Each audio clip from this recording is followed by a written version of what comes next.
Polestar. They made cars like the Polestar 1, which is a sick-looking car, my bad, and the Polestar 2, which is a sedan, which it's pretty affordable, and the Polestar 3, but my bad, since this is a Polestar 4. And yeah, this is also a real vehicle. This ain't a concept. And yesterday, they dropped this car, the Polestar 5. If you're getting a sense of deja vu, you're correct, because it's just a production version of the Polestar Precept concept from 2020. If you don't believe me, here, 2025, 2020.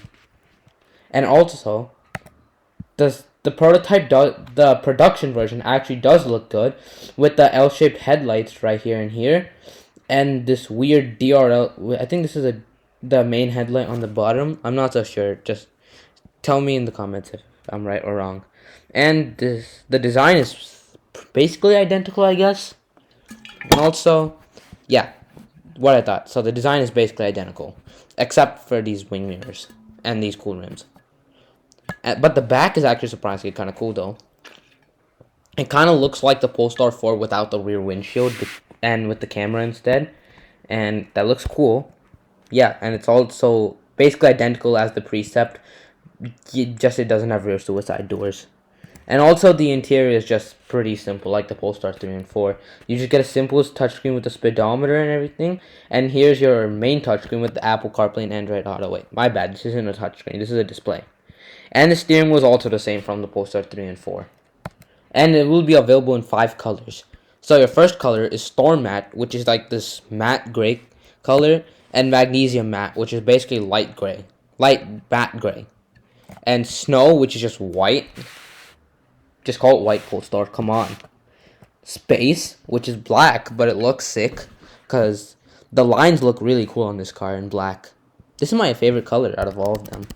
Storm, which is just basically normal regular ass gray, and Magnesium, which is just regular light gray or silver.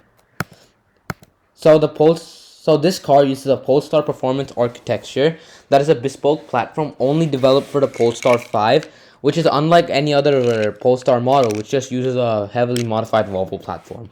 I might be right or I might be wrong. Just tell me in the comments. And also, it has a Polestar P2X motor. It has 2 of them to be exact. So it has a perfect torque delivery, and unlike other Polestar models, it's developed in-house other than using a Volvo motor. The Magnerite adaptive dampers use magnetized fluid to change its viscosity depending on the road surface you're driving. So you'll always get that really good feeling even if you're using it to its limit. And also, it's only available in the performance trim. More on that later. And you get custom developed Brembo brakes with the Polestar logo etched into the side. And also, this is also available on performance trim. More on that later. And this is the Polestar 5. The exterior looks really good with this rear mirror right here, and pop-out door handles, which is kind of cool in my opinion. Also, these 4-spoke wheels are kind of sick. I'm not gonna lie. It just looks basically like the Polestar Precept, which is not a bad thing. And here are the drawbacks. You see this rear camera right here? You see this right here?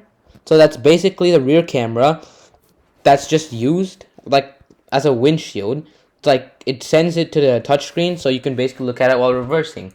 But my only thought is, Polestar, why couldn't you just use a rear windshield? It would be like 10 times easier. But no, of course you have to go the expensive route. It's fine though. It looks cool, I guess.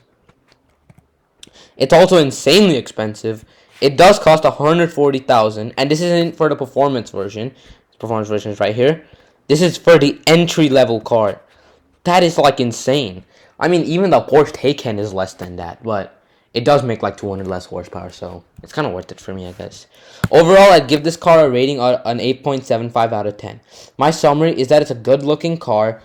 It looks cool and clean at the same time.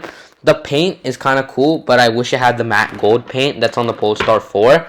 But my other problem is that it's also insanely outrageously priced when you compare it to the Porsche Taycan. Alright, peace.